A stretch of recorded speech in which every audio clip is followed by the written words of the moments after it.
Final Destination Bloodlines is the new Final Destination movie. We have not had one in over a decade, if I think about it now.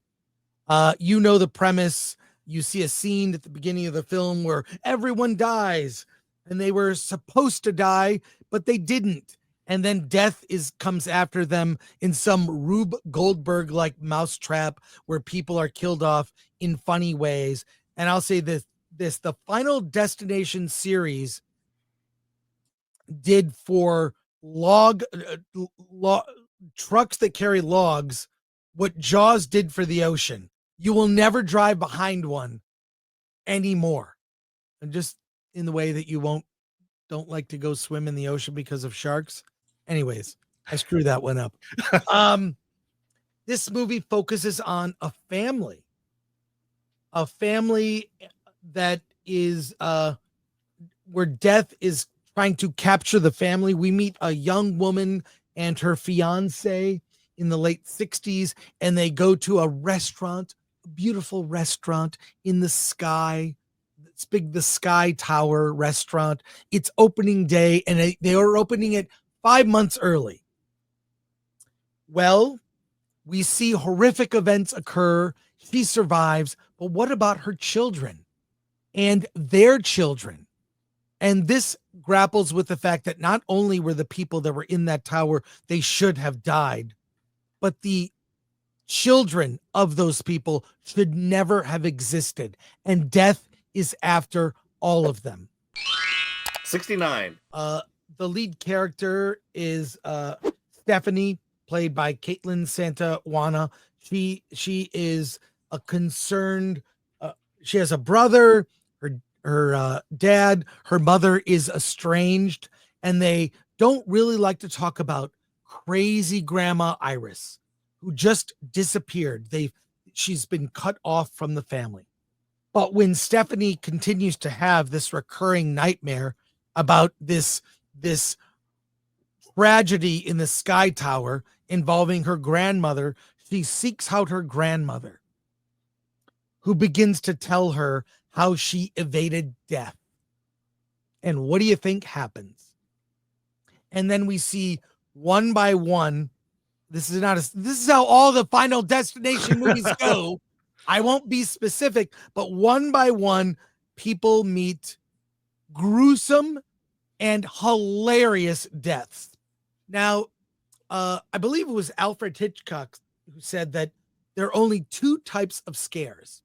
One is a jump scare, right? Cat comes, a big noise, you're scared. The other type of scare is a tension scare. That's when the audience knows something could happen or is about to happen, but the characters that are involved are completely unaware of what the audience knows. So the audience is sitting in anticipation of horrible things about to occur. And this it's like a masterclass in that kind of horror, the tension scare.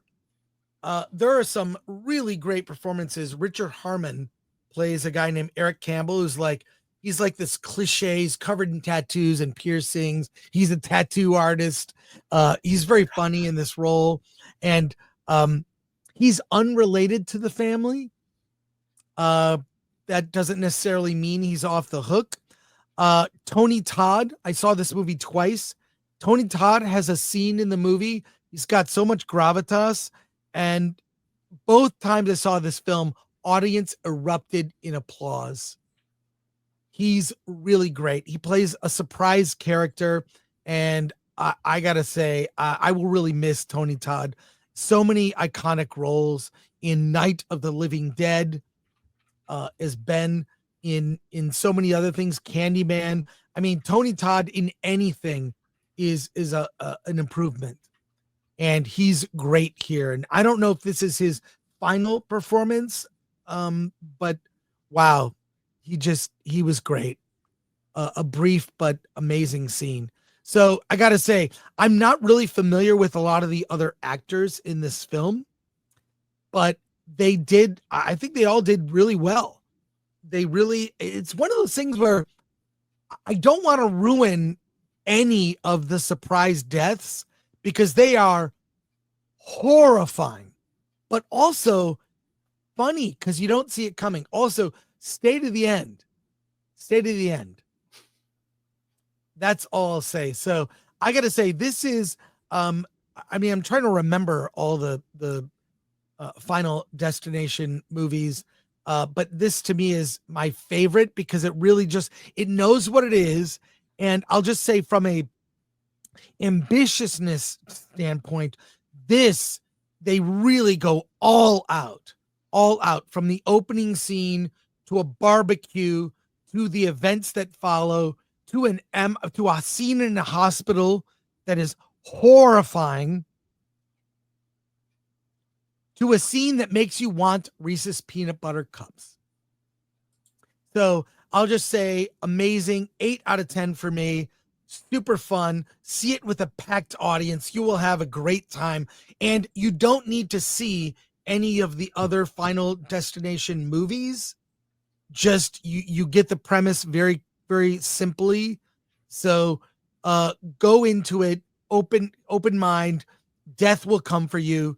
And one of the deaths, the audience was howling. I don't want to say what happened, but it's like if you know the game Mousetrap, it's kind of like that. It plays out like things go wrong in a way that's like completely crazy, impossible. I loved it.